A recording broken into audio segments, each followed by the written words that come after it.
নমস্কার, নর্মদে হার। আজকের এপিসোডে আমি আপনার সাথে আছি প্রদীপ। আজকের এই এপিসোডে আপনাকে যেটা আমি শোনাবো, যোগী কথামৃত যোগানন্দ পরমহংসজি তার জীবন কথা আপনাকে আজকের এপিসোডে আমি শোনাবো। তবে যেহেতু এই বইয়ের যে পরিধি সেটা অনেক বড়, তাই বেশ কিছু এপিসোডে আমরা কিন্তু শুনবো যোগী কথামৃত।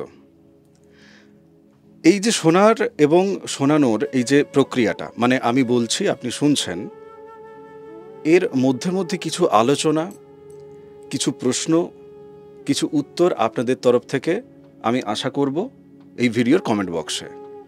মানে ধরুন, এর আগে যতগুলো অডিও বুক আমি করেছি সেই অডিও বুকগুলো ছিল যে ধরুন আমি ক্যামেরার পেছনে আছি, মানে আমাকে দেখা যাচ্ছে না স্ক্রিনে, সেখানে আমি অডিও মানে বইতে হুবহু যা লেখা আছে সেটা আমি পাঠ করছি, কিন্তু সেটা নিয়ে আমি আলোচনার দিকে কখনো এগোইনি। আজকে এই যে স্পর্ধাটা আমি দেখাতে চলেছি, সেক্ষেত্রে বেশ কিছু ত্রুটি হতেই পারে, এবং আমি নিজে অ্যাজাম্পশন করে নিয়েছি যে হ্যাঁ, বেশ কিছু ত্রুটি হবে, এবং সেই ত্রুটিগুলো আপনারা কিন্তু এই ভিডিওর কমেন্ট বক্সে আমাকে শুধরে দেবেন। মানে আমি ঠিক বুঝছি কি না পড়তে পড়তে, সেটা আমি মাঝে মাঝে একটু বলার চেষ্টা করব, কিছু প্রশ্ন তোলার চেষ্টা করব। এই যে কথোপকথনটা, এটা জরুরি। এটা করার আগে আমি ভেবেছি যে কমেন্ট বক্সে অনেকেই কিন্তু আমাকে অনেক কিছু বলবেন, আমি কি সেটা সহ্য করতে পারবো? অবভিয়াসলি আমি সহ্য করতে পারবো সেটা। এবং আপনারা সঠিকভাবে যুক্তিতর্কের জায়গা দিয়ে যখন একাধিক মানুষ কমেন্টে লিখছেন, তো সেই কমেন্টগুলো যখন বাকিরা পড়বে, তাদের মতামত অনুযায়ী সেটা কিন্তু পরিবর্তন হতে থাকবে। আরও ক্ল্যারিটির দিকে আমরা, আরও স্বচ্ছতার দিকে আমরা কিন্তু এগোবো। তাই মন খুলে আপনি কমেন্ট করবেন, আপনার নিজের ভাব কিন্তু কমেন্টে রাখবেন। তবে হ্যাঁ, সেখানে ভাষার গরিমাটা যেন বজায় থাকে, একে অপরকে দোষারোপ সেটা যেন না হয়। কেন আমি মেনে নেওয়ার জন্য প্রস্তুত, বাকি যারা কমেন্ট করছেন তারা হয়তো মেনে নেওয়ার জন্য অতটা প্রস্তুত আছে কি আছে না সেটা তো জানা নেই, তাই এটা আপনাদের কাছে আমি রাখলাম। যোগানন্দ পরমহংসজি তার পিতামাতা এবং তার বাল্যজীবনের কথা তিনি বলছেন যে ভারতীয় সংস্কৃতির বিশিষ্ট লক্ষণ বহু প্রাচীনকাল থেকেই পরমতত্ত্বের অনুসন্ধান ও তার আনুষঙ্গিক গুরু শিষ্য সম্পর্কের ভিতর দিয়ে তাকে উপলব্ধি করবার চেষ্টা করা। আমি যদি প্রথমের এই লাইনটার, এই বাক্যটার যদি আমি বলি যে আমাদের ভারতীয় যে সংস্কৃতি, ভারতীয় সংস্কৃতি তো প্রাচীন সংস্কৃতি, তাই এখানে তিনি বলছেন যে ভারতীয় সংস্কৃতির বিশিষ্ট লক্ষণ বহু প্রাচীনকাল থেকেই সেটা কি, পরমতত্ত্বের অনুসন্ধান এবং তার আনুষঙ্গিক বিষয়ের অনুসন্ধান কারা করছেন? গুরু এবং শিষ্য তারা করছেন। সেই গুরু শিষ্য সম্পর্কের ভিতর দিয়ে উপলব্ধি করবার চেষ্টা করছেন। তো আজকের এই যে পথ চলা, এক্ষেত্রেও কিন্তু আপনারা আমার গুরু, আমি আপনাদের শিষ্য। গুরু শিষ্যের ভিতর দিয়ে কিন্তু আমরা সবাই উপলব্ধি করবার একটা চেষ্টা করব। অর্জন হবে কি হবে না অতদূর পর্যন্ত যাওয়ার দরকার নেই, ভাবনাকে অতদূর পর্যন্ত ঠেলে নিয়ে যাওয়ার দরকার নেই। আমরা একটা প্রয়াস নিচ্ছি, শুধু প্রয়াস নিচ্ছি, এটুকুই প্রয়াস থাকুক। কি পেলাম আর কি আমরা দিতে পারলাম সেটা সময় উত্তর দেবে। কেমন? ঈশ্বর লাভের আকাঙ্ক্ষা আমার জীবনে এমন এক ঈশ্বর কোটিক ঋষিগুরুকে এনে দিয়েছিল, যার অপূর্ব সুন্দর জীবন সকল যুগেরই আদর্শরূপে চিহ্নিত। এই ভারতের প্রকৃত সম্পদ হচ্ছে তার মুনি ঋষিগণ। আমার গুরুদেব হচ্ছেন তাঁদেরই মতো একজন শ্রেষ্ঠ মহাপুরুষ। যুগে যুগে এদের আবির্ভাব এই ভারতবর্ষকে প্রাচীন মিশর ও ব্যাবিলনের মতো ভাগ্য বিপর্যয়ের হাত থেকে রক্ষা করে এসেছে। পূর্বজন্মের কতকগুলি বিচ্ছিন্ন ঘটনার সমাবেশে আমার বাল্য স্মৃতি সমাচ্ছন্ন। বেশ স্পষ্ট মনে পড়ছে, কোনো এক অতীত জীবনে আমি হিমালয়ের তুষারময় প্রদেশে এক যোগী রূপেই ছিলাম। অতীতের এইসব ক্ষণ উদ্ভাসিত স্মৃতি কোন অদৃশ্য যোগসূত্রে আমায় ভবিষ্যৎ জীবনেরও কিঞ্চিত আভাস দিয়েছিল।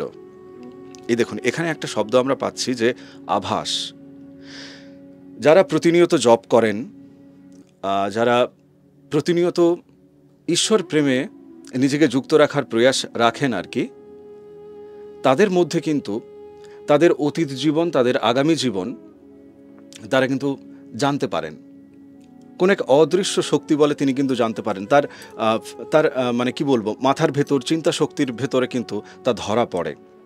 তো এই যে আধ্যাত্মিক মেলবন্ধন, এই যে ধরা পড়াটা, এটাকে আমরা আভাস বলতে পারি। ছোটবেলার অসহায় অবস্থার বিড়ম্বনা আমার এখনও স্মরণে আছে। চলতে না পেরে বা নিজেকে স্বাধীনভাবে প্রকাশ করতে না পেরে আমি অত্যন্ত ব্যথিত বোধ করতাম। আমার শিশুদেহের অপটুতার কথা স্মরণ করে মনের মধ্যে প্রার্থনার তরঙ্গ উদ্বেলিত হয়ে উঠত। আমার গভীর ভাবপ্রবণ জীবনে আমার হৃদয়ের ভাব মনের মধ্যে নানা ভাষায় উচ্ছ্বসিত হয়ে উঠত। ওই ভাষা বিভ্রাটের মধ্যে আমার কান আত্মীয় স্বজনের বলা অবিরাম বাংলা শব্দ শুনে শুনে ক্রমশ সেই ভাষায় অভ্যস্ত হয়ে উঠল। গুরুজনেরা আমার ছলনা দেখে মনে করতেন আমার আনন্দ তরল শিশু মন কেবলমাত্র খেলনা আর বৃদ্ধাঙ্গুষ্ঠ লেহনেই নিমগ্ন। দেখুন, ছোটবেলায় আমাদের প্রত্যেকের জীবনে এই অবস্থাটা তো আমরা পেরিয়ে এসেছি। ছোটবেলায় আমরা কি ভাষায় যে কথা বলছি তা তো আমরা নিজেও জানি না, নানান অঙ্গভঙ্গি চলছে, কিন্তু মনের ভেতর তখনও কিন্তু ভাব ছুটছে। যখন আমরা বাড়ির বড়দের থেকে শুনছি বাবা বলো বাবা, বাবা, মা বলো মা, আমরা কিন্তু শুনে শুনে শিখছি। আমরা তাদেরকে দেখে অনুকরণ করে করে শিখছি কিন্তু আমরা, তাই না? আজ আমরা আমাদের মনের ভেতরে আসা ভাবগুলোকে, যে ভাষা আমরা জানি, সেই ভাষায় আমরা প্রকাশ করছি। ঈশ্বরের সাথে আমাদের যে সম্পর্ক স্থাপন, তার যে ভাষা, সেটা কিন্তু অনেক বান্ধবে আছে। সেটা ভক্তিতে আছে, সেটা মন্ত্রে আছে, সেটা প্রেমে আছে, নানানভাবে আছে। আমি যেমন প্রত্যেকটা এপিসোডে আপনাদেরকে এরই মাঝে মাঝে মা নর্মদার কথা প্রসঙ্গে একটু বলবো, যে মা নর্মদার মাহাত্ম্য কথা এই চ্যানেলে আছে, আপনি শুনবেন তপভূমি নর্মদা নামে। তো এটা আসলে আমার মায়ের প্রতি প্রেম। এখন আমি যে মায়ের সব থেকে বড় প্রেমিক তা তো নই, আরও অনেকে আছেন, কিন্তু আমার এটা মায়ের কথা আপনাদের কাছে রাখার জন্য একটা আকুলতা, একটা আবেগ। তো এই ভাষাটাও কিন্তু আপনাদের কাছে আসবে মধ্যে মধ্যে। এই সুযোগটা প্লিজ আমি একটু নেব।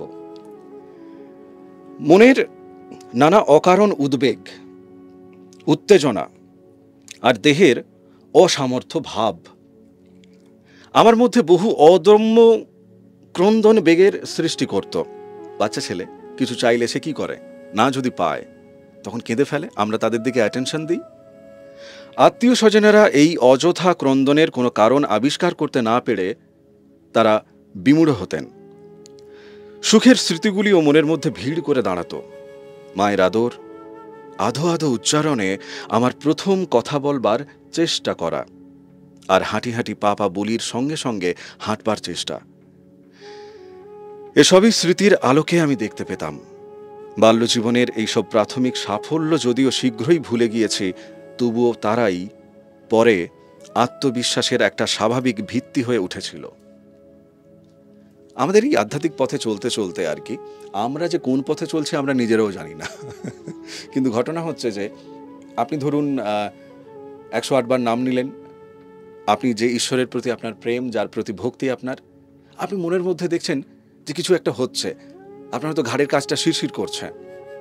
এই যে সামান্য সামান্য সফলতা, একটা কিছু মনের ভাব অন্য আকার নিল, সেক্ষেত্রে কিন্তু আপনার ভেতরে একটা একটা কি বলবো, মানে একটা আস্থা আসছে, একটা বিশ্বাস আসছে যে আমি বোধহয় যে ঈশ্বরের নাম নিচ্ছি তার সাথে বোধহয় আমার কানেকশন তৈরি হচ্ছে।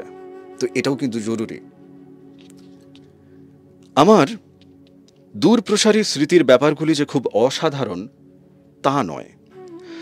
অনেক যোগীদের সম্বন্ধে জানা গিয়েছে যে এই জগৎ নাট্যশালায় তাদের এক জীবন হতে উৎক্রান্ত হয়ে মৃত্যুপথে পরবর্তী জীবনে আবির্ভাবকালে তারা তাদের আত্মচেতনা অব্যাহত রাখতে সমর্থ হয়েছেন। অর্থাৎ কি বলছেন ইনি? বলছেন যে পুনর্জন্ম হওয়ার পরেও আগের যে জন্ম, সেই আগের জন্মের স্মৃতি তিনি কিন্তু ধরে রাখতে পেরেছেন। মানুষের যদি কেবল দেহমাত্রই সার হতো, তাহলে সেই দেহ নাশের সঙ্গে সঙ্গেই তার ব্যক্তিত্ব সব হারিয়ে যেত। কিন্তু শত শত বর্ষ ধরে মহাপুরুষ ও অবতারগণ যদি সত্য বাণী প্রচার করে গিয়ে থাকেন, তাহলে বলতে হয় মানুষ হচ্ছে মূলত একটি জীবাত্মা, বিদেহী, সর্বব্যাপী। আমাদের ভেতর আত্মা আছে, সেটা আমরা কিন্তু মানি, শুনতে শুনতে মানি। নিজের ভেতরে যুক্তিতর্কের যে টানাপোড়েন চলতে থাকে, তারপরে গিয়ে আমরা অনেকে মানি।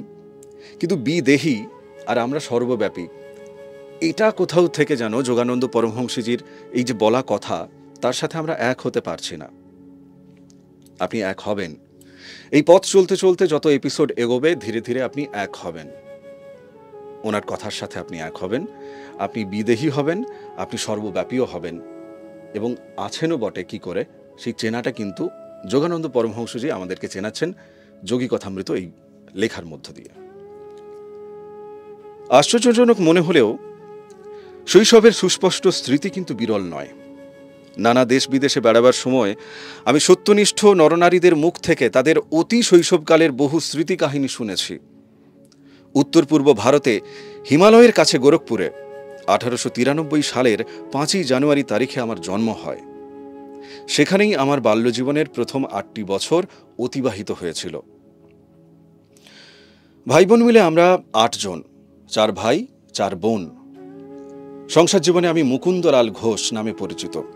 পিতামাতার আমি দ্বিতীয় পুত্র এবং চতুর্থ সন্তান।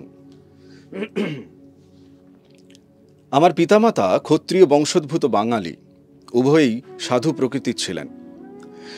তাদের অন্তরে পরস্পরের প্রতি প্রশান্ত মহিমমহ প্রীতি কখনো চপলতার দ্বারা লঘু হতে দেখিনি। অর্থাৎ বাবা মা তারা একে অপরের প্রতি, সন্তান হিসেবে উনি কি দেখছেন, একে অপরের প্রতি তাদের অগাধ প্রেম, অগাধ বিশ্বাস।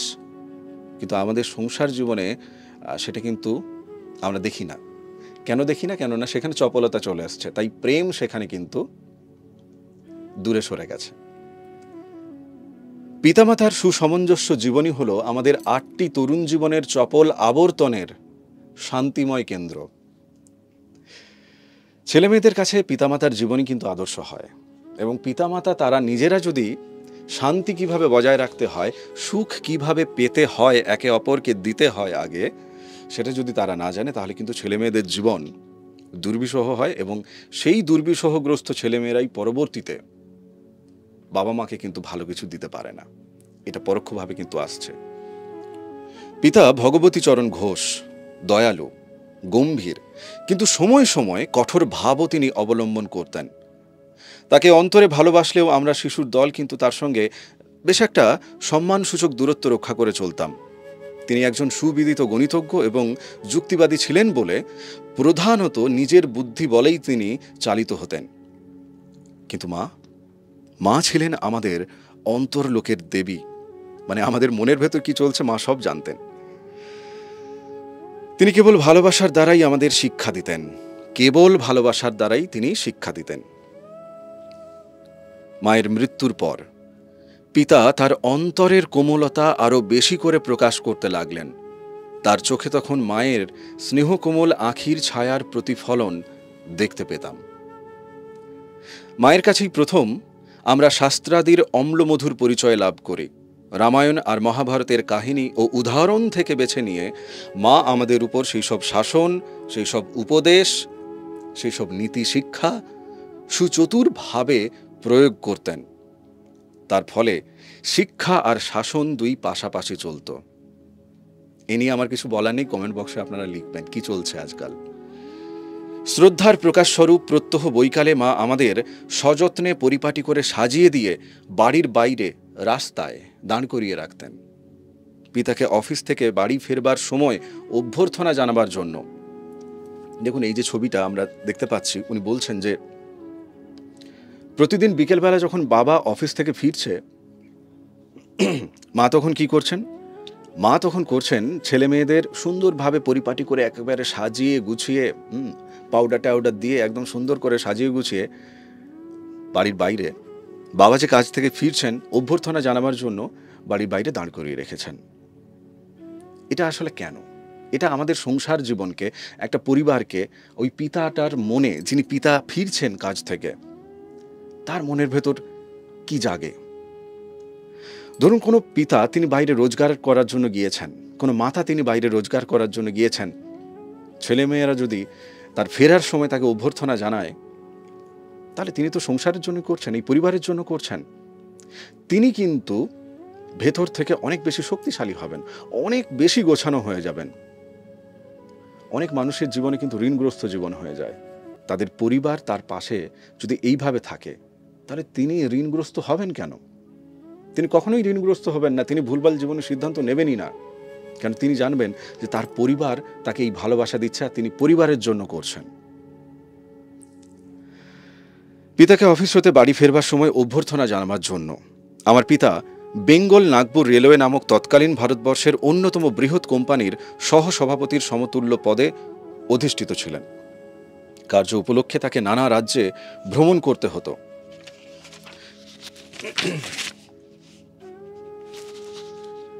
এতে করে আমার শৈশবকালে আমাদের পরিবারবর্গকে বিভিন্ন শহরে বাস করতে হয়েছিল। দুস্থ লোকেদের অভাব মোচনে মা সর্বদাই তিনি মুক্তহস্ত ছিলেন। পিতার অন্তঃকরণ দয়ালু ছিল, কিন্তু তার সংসার খরচ, দান ধ্যান প্রভৃতি আয় ব্যয়ের একটা নির্দিষ্ট ধারা বয়েই কিন্তু চলত। আমার মা একবার দরিদ্র নারায়ণের সেবায় পক্ষকালের মধ্যেই, মানে 15 দিনের ভেতরেই আর কি, পিতার 1 মাসের আয়ের চেয়েও বেশি খরচ তিনি করে ফেলেছিলেন। তাই একদিন তিনি মাকে ডেকে বলছেন, অর্থাৎ পিতা তিনি মাকে ডেকে বলছেন, দেখো, আমি তোমায় শুধু এইটুকু কথাই বলতে চাই, তোমার দান ধ্যানগুলো যেন একটু যুক্তিসঙ্গত সীমার মধ্যেই থাকে।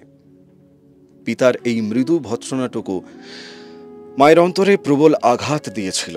ছেলে মেয়েদের কাছে পিতার সঙ্গে এই যে মনান্তরের কথা বিন্দুমাত্র উল্লেখ না করে মা তখনই একটা ভাড়াটে গাড়ি ডাকলেন।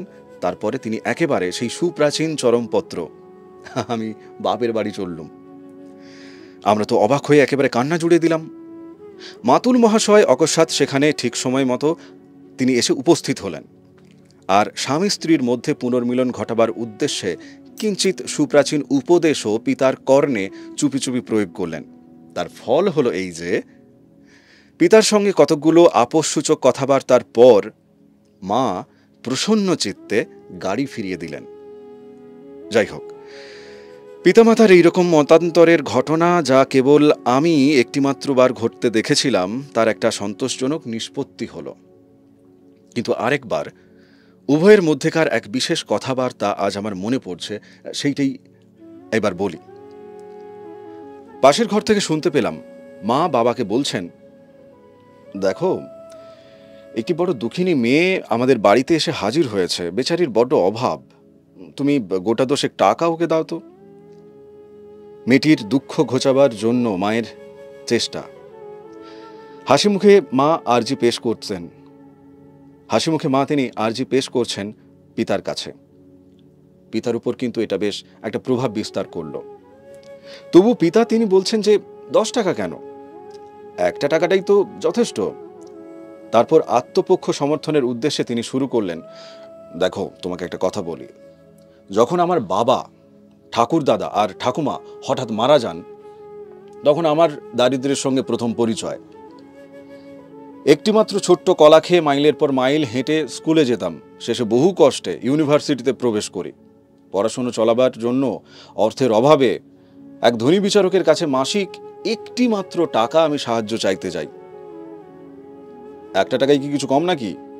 এই বলে সেই ভদ্রলোক তিনি আমাকে টাকা না দিয়ে তিনি আমাকে বিদায় করে দেন। মায়ের করুণাদ্র হৃদয়ে সঙ্গে সঙ্গে একটা প্রবল যুক্তির উদয় হওয়াতে তিনি প্রত্যুত্তরে বলছেন, তা সেই একটিমাত্র টাকা হতে বঞ্চিত হবার তিক্ত স্মৃতি আজও মনের মধ্যে পুষে রেখেছ। তাহলে কি তুমিও ওই মেয়েটিকে তার এই দারুণ অভাবে 10টি টাকা সাহায্য না করে তুমি ফিরিয়ে দিয়ে সেই রকম তার মনের ভেতরে তুমি আঘাত দিতে চাইছো? এই যে যুক্তি, এই যুক্তি শোনার পরে পিতা তখন বলছেন, না, তুমিই জিতলে দেখছি। এই বলে বাক্য যুদ্ধে স্বামীদের সনাতন পরাজয়ের মুখভাব অবলম্বন করে মানি ব্যাগ খুলে পিতা তিনি তখন বলছেন, এই নাও 10টি টাকা, আর শোনো সেই সঙ্গে আমার শুভেচ্ছাও কিন্তু দেবে। আমি দেখেছি নতুন কোনো প্রস্তাব উত্থাপিত হলেই পিতার প্রথমতই না বলে বসার একটা ঝোঁক ছিল। এই দুঃখিনী অপরিচিতা নারীটির প্রতি মায়ের হৃদয়ে স্নেহ বিগলিত হওয়া সত্ত্বেও পিতার আচরণ তার স্বভাবসিদ্ধ সাবধানতারই পরিচায়ক।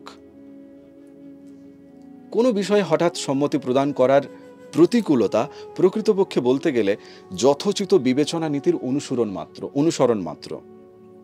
পিতার আচরণ সর্বদাই ন্যায়সঙ্গত এবং তাকে বিচার বিবেচনায় সর্বত্র আমি সমদর্শী দেখতাম। অর্থাৎ তিনি যখন বিচার করছেন নিজের, অন্যের, সবার প্রতি তার যে দৃষ্টি, সেই দৃষ্টি কিন্তু সমান। আমরা অনেক সময় নিজের দোষ দেখি না, কেবলমাত্র অন্যের দোষ দেখি, সামনের মানুষটার দোষ দেখি। যদি আমি আমার নানা রকমের আবদার, অনুরোধ তার কাছে বেশ একটা প্রবল যুক্তির সঙ্গে উত্থাপিত করতে যদি না পারতাম, তাহলে তিনি আমায় সেই বাঞ্ছিত বস্তুটি পাবার সুযোগ তিনি ঘটিয়ে দিতেন। তিনি যে দিতেন না তেমন নয়, তিনি ঘটিয়ে দিতেন। তা সে ছুটিতে দেশ ভ্রমণই হোক অথবা নতুন একটা মোটরসাইকেলই হোক। পিতৃদেব তার সন্তানদের শৈশবকালে কঠিন অনুশাসনে রাখতেন। তার নিজের প্রতি আচার ব্যবহারও কঠোর তপস্বীর মতোই ছিল। তার প্রমাণ এই যে জীবনে তিনি কখনো থিয়েটার দেখেননি।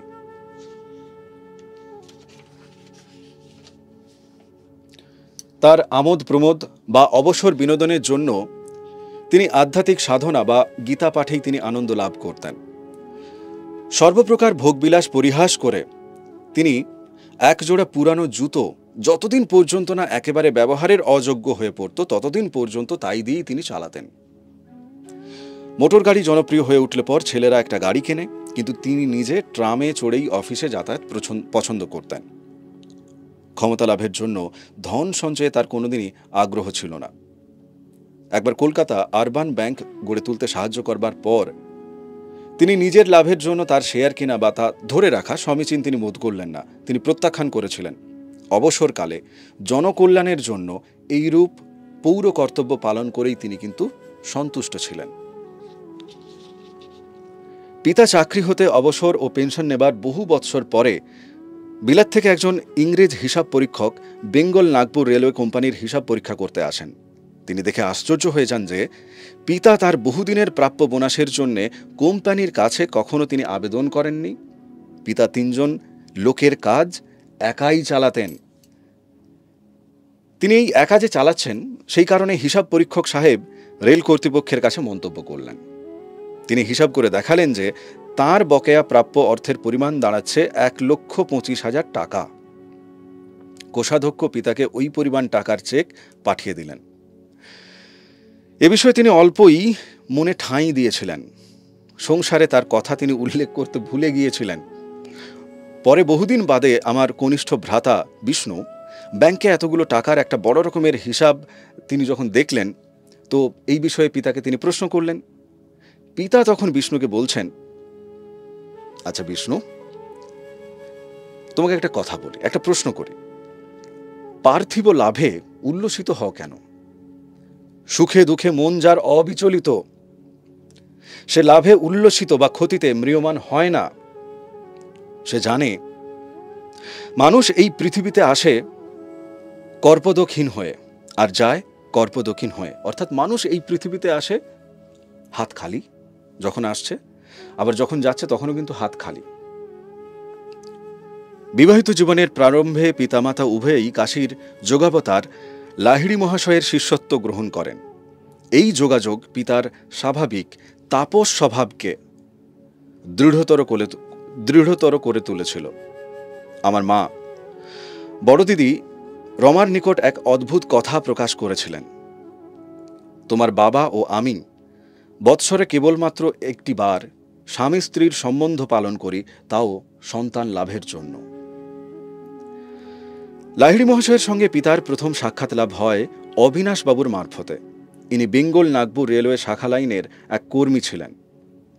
ছোটবেলায় গোরখপুরে থাকাকালে অবিনাশবাবু আমাকে ভারতের বহু সাধু সন্তের চিত্তগ্রাহী কাহিনী তিনি শোনাতেন। সেই সব কাহিনীর পরিসমাপ্তি ঘটাবার সময় তিনি সর্বদাই তার নিজ গুরু লাহিড়ী মহাশয়ের মহত্তর মহিমার প্রতি শ্রদ্ধা নিবেদন করে তিনি গল্প শেষ করতেন। গ্রীষ্মের এক অলস অপরাহ্নে অবিনাশবাবু আর আমি যখন বাড়ির আঙিনায় বসে গল্পগুজব করছি, তখন এই কৌতূহল উদ্দীপক প্রশ্নটি তিনি করে বসলেন। আচ্ছা শোনো মুকুন্দ, তোমার বাবা কি আশ্চর্য পরিস্থিতিতে লাহিড়ী মহাশয়ের শিষ্য হয়েছিলেন তা কি তুমি কখনো শুনেছ? আমি আমি হেসে মাথা নাড়লাম। না, মানে আমি শুনিনি, কিন্তু আমি তার মুখের দিকেই তাকিয়ে থাকলাম প্রশ্নের উত্তরের জন্য। আমরা কি এখানেই থেমে যাব একটু? কেননা এরপর আরও অনেকটা আছে। আমরা একটু ধীরে ধীরে যাই, ধীরে ধীরে একটু জানতে জানতে যাই আর কি। আজকের এপিসোড আপাতত তাহলে এখানেই বিরাম দিচ্ছি। আজকের এই এপিসোডে যতটুকু আমরা জানলাম, এখান থেকে আপনি আপনার মতামত, কি কি শিক্ষণীয় বিষয় আছে, আপনি আপনার মতো করে যদি কমেন্টে লেখেন আর কি, তাহলে বেশ ভালো হয়। কেন কমেন্টগুলো আমরা সবাই পড়ব। কেমন? আজকের এপিসোড থেকে বিদায় নিতে নিতে আরেকটা অনুরোধ আপনার কাছে করি। মা নর্মদার প্রচারের জন্য আপনাকে আমি পাশে পেতে চাইছি। আপনি আমাদের পশ্চিমবঙ্গ, ত্রিপুরা, ভারতবর্ষ যেখানেই থাকুন না কেন, আপনাকে পাশে পেতে চাইছি। আপনার হাত দিয়ে যদি মায়ের 30টা ছবি বাকিদের কাছে যদি একটু যায়, তাহলে মায়ের নাম, মায়ের ছবি তারাও জানতে পারেন, এবং আপনার হাত দিয়ে ঈশ্বরীয় কর্ম হবে আপনার। আগামী এপিসোডে আপনার সাথে আবার দেখা হচ্ছে। কেমন লাগলো অবশ্যই কমেন্টেও জানাবেন। ভালো থাকুন, সুস্থ থাকুন, ভক্তির পথে থাকুন। নমস্কার।